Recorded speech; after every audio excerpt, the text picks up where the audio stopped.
Kia ora. We're going to go through and have a look at this poem, and I'll do some annotating with you guys. I'd really rather you guys had a go at annotating it by yourselves first before you watch the video, because obviously in your exams your teachers are not going to be there to annotate the text for you. So have a go at doing an annotation yourself first. So maybe go back and rewatch the Cage Bird Sings annotation, go back over your notes. So you can find all of those things on OneNote here. So for example, there is, sorry, my stuff is not quite as organized as you guys. There is the stuff that I annotated for you guys last week. There is an annotated video of how to annotate here. Plus we have all of our text expectations up here. And there is a pretty good list of language features here as well. And of course, how to tackle that PowerPoint about how to tackle it all through here too. So do go and have a look at those before you come through. Really all I'm doing is I go through is applying those same pre-reading strategies. So this stuff here as I go through and look at mine. Okay, so if you're really stuck, go through and have a look at this, and hopefully that will kind of help you as we go through. Anyway, back to having a look at Dunedin Morning. Is it this one? Yes. Okay, back to having a look at Dunedin Morning. As always, I'm going to read the text through first, and then I'll go back and do my annotations. Text type, poetry. This poem describes the activity and sights seen by a city worker as she walks to work. Just another Dunedin morning. 7 a.m. spoonbills are breakfasting on the harbour, heads down, methodically patterning across the water like police walking a grid. Motorboat voices, microphone, muffled instructions as blades catch and drive, shooting the double-sculled Ford. We watch raucous seagulls, squawking, squabbling, swooping, skimming and soaring through unpopped bubble-wrapped clouds. Worn-out pizza and burger boxes are scattered on the rocky shore. The tide is not a takeaway business. Our walking to work legs never falter as our voices swerve, dip and dive between conversations and observations. We gasp as pink hues plucked from the sunrise palette spread across the city skyline. Silent fishermen hooked to their deck chairs line the wharf with baited buckets, rods wavering like multiple forward slashes on a keyboard. Pedestrian cross now signals are ignored as vehicles rush the red lights. Our relaxed repertoire shifts to taut body language, clenched hands and tense shoulders. Police and ambulance sirens scream with indignation as they're stalled and snarled in the city's early morning gridlock. Outcast smokers slouch against graffitied alleyway walls before being inhaled into another workday. As we're drawn in, we're affronted by an overwhelming stench.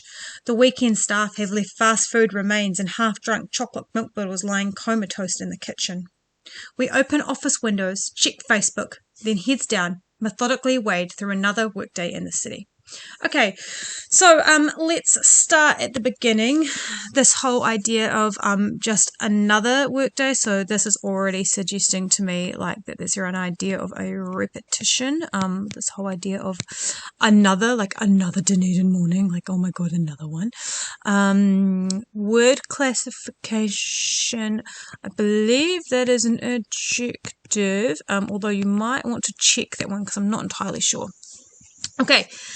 7 a.m. spoonbills are breakfasting on the harbour, heads down, methodically patterning across the water like police walking a grid. So we have across the water like police walking a grid, so we know that that is a simile. Okay, and that simile is kind of suggesting a negative tone here because she's comparing something lovely in nature to a police search.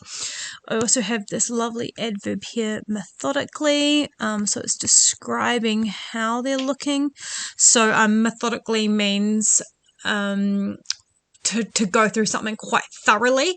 So like when police walk a grid, they are kind of like methodically, like very cleverly looking for something. So that's what the spoonbills are doing.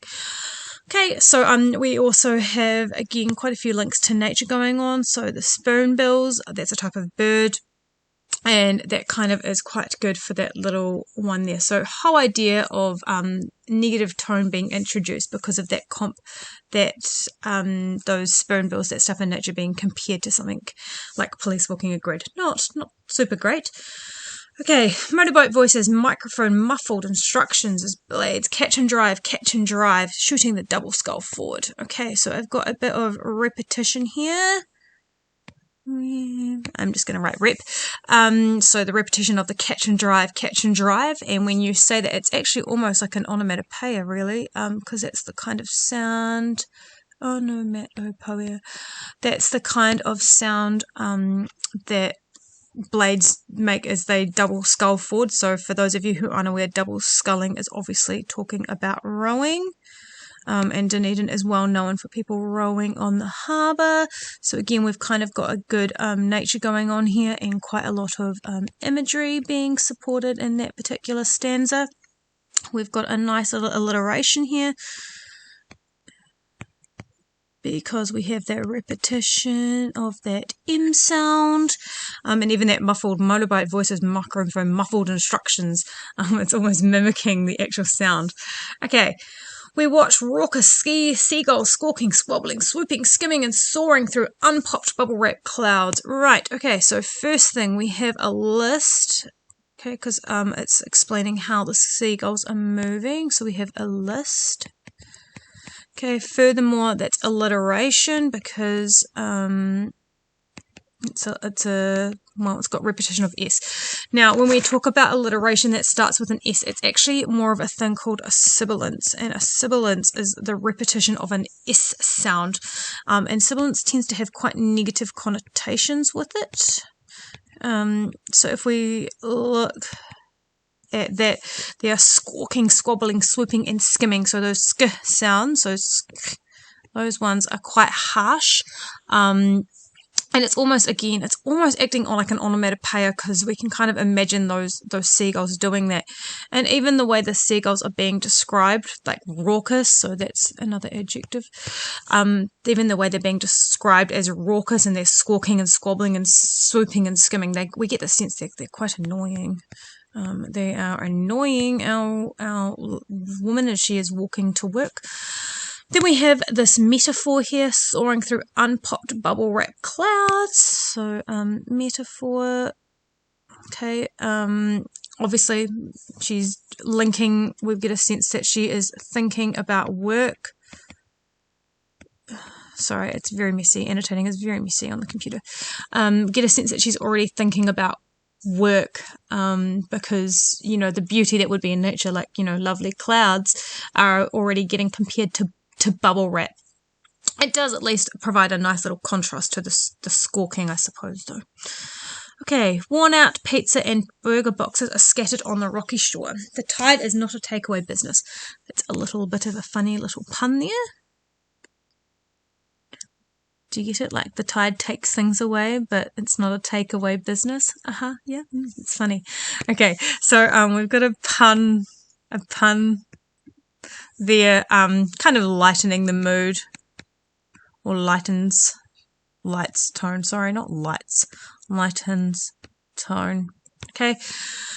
Worn out pizza boxes are scattered on the rocky shore. I guess we could talk about the worn out, so another adjective there if we thought that was quite relevant. Okay.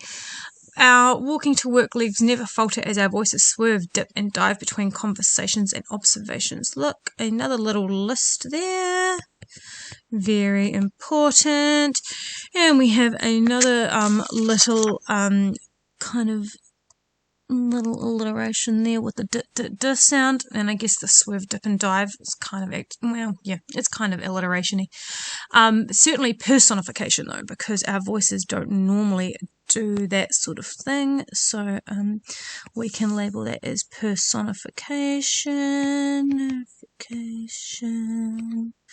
And it's kind of mimicking that whole idea up there where we were talking about the seagulls squawking, squabbling, swooping, and skimming, and now their voices are swerving, dip, and diving. So again, like links nicely back up to those. So links to previous stanza. Perhaps the people she's walking to work with, which because she's talking about our voices, perhaps those people are annoying her as well, since the birds are annoying her. Perhaps her work friends are all annoying her too. Okay, right. We gasp as pink hues plucked from the sunrise palette spread across the city skyline. Ah, well, that's a lovely piece of imagery, isn't it? So, kind of get a imagery going on there. And that whole little stanza is very, very positive. So I'm just going to do a little pause signs.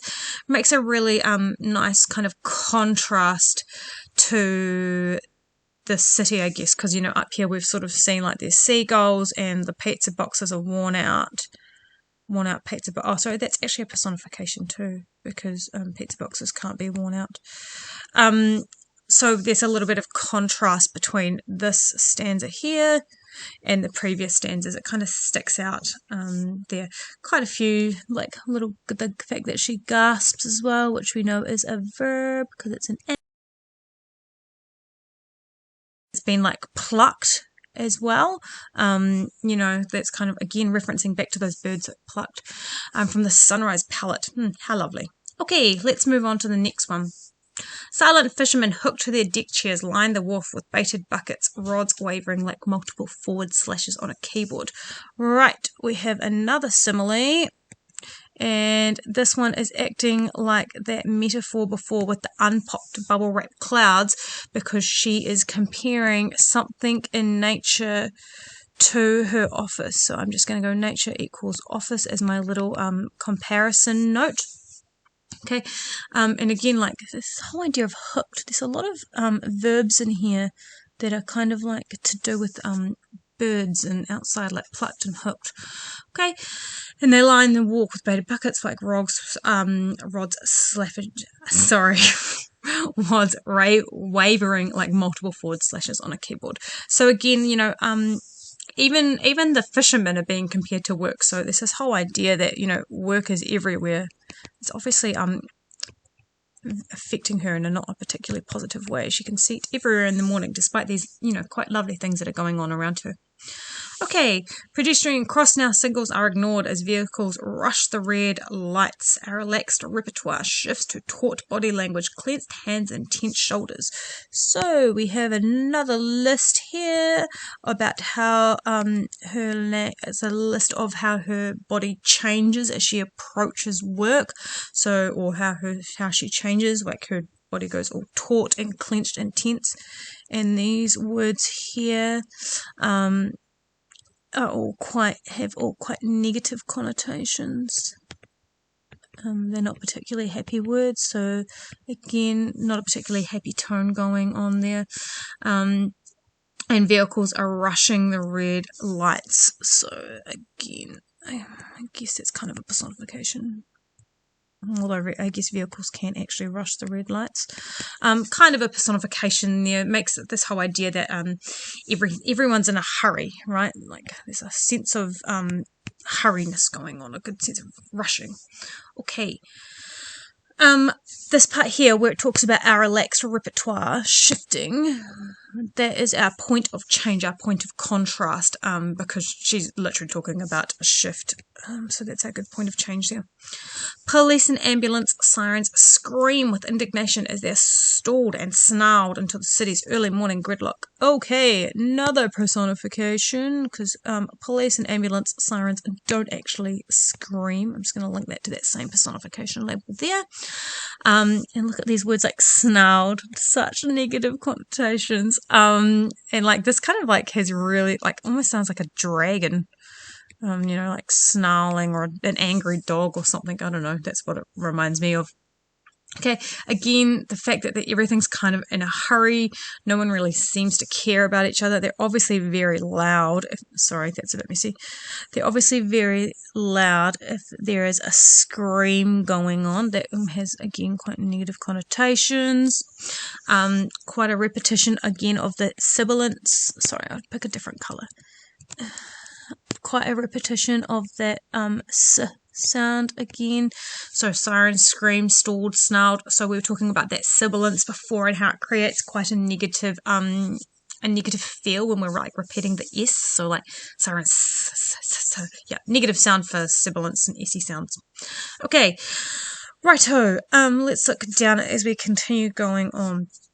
Outcast smokers slouch against the graffitied alleyway walls before being inhaled into another work day. Okay, we've got a bit more contrast going on here. Like the city is kind of gross, like it's all graffitied. So that kind of goes against, that kind of goes against the lovely stuff that's in nature, particularly from that that gasping sentence that she was talking about before.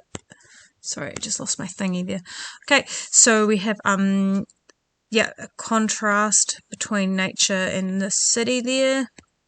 Okay, before being inhaled into another work day, kind of like a pun, because people, smokers inhale smoke, and then obviously like they're being inhaled as well.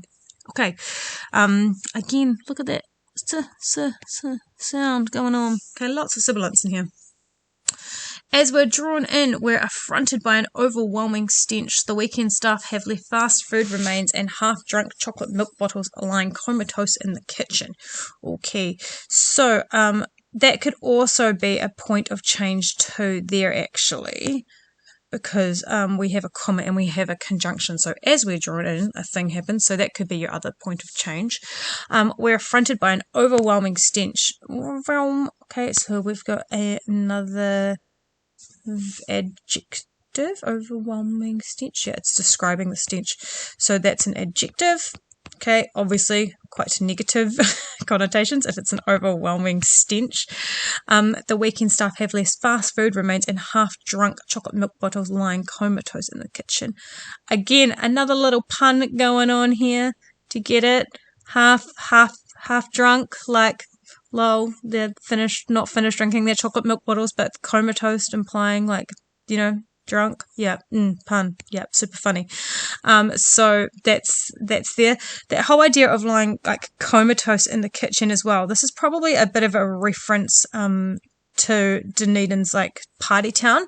Well, I mean that's what Dunedin is. It's a bit of a university town, and I guess we could say that if they're weak and stuff, we might assume that those are students. So we'll call that an implication, possibly an illusion, although it's possibly an illusion, I guess, because that's what it's referencing. It's referencing the fact that it's Dunedin. People are comatose, I guess. Okay, we open office windows, check Facebook, then heads down, methodically wade through another workday in the city. We open office windows, pun. Full of puns in here. Office windows, e.g. like the computer system, but also like the literal window. Then we have another list going on. So she opens office windows, checks her Facebook, then heads down, methodically wading through another day. So we have a list of the things that she does. We have this word methodically being repeated again from the same one up here. Okay, so that becomes a bookend repetition because it's at the start and at the end. So it's tying the poem together. It's also showing routine because she then repeats this whole word of another here. So both of these have this idea of routine because they open and close in the same way. To me, as I finish that poem, I get the sense that she's going to do this exact same thing again tomorrow as she walks to work tomorrow, or she walks to work on just another Dunedin morning, and she's probably methodically going to do this. And now that I've seen that word methodically there, I actually kind of go back and think about that her whole like analysis of what she's actually seeing as she goes through her walk to work is quite methodical in itself. So that's kind of going on there as well. I guess in terms of thinking about purpose, I would be thinking about how the narrator feels on her way to work. So have a think about how she feels and what's coming up as positive to her and what's coming up as negative, and what you think her message might be about, highlighting all those things and what you think your potential message could be from that. Okay, hopefully that kind of helps you with your annotations. Good luck writing your answers.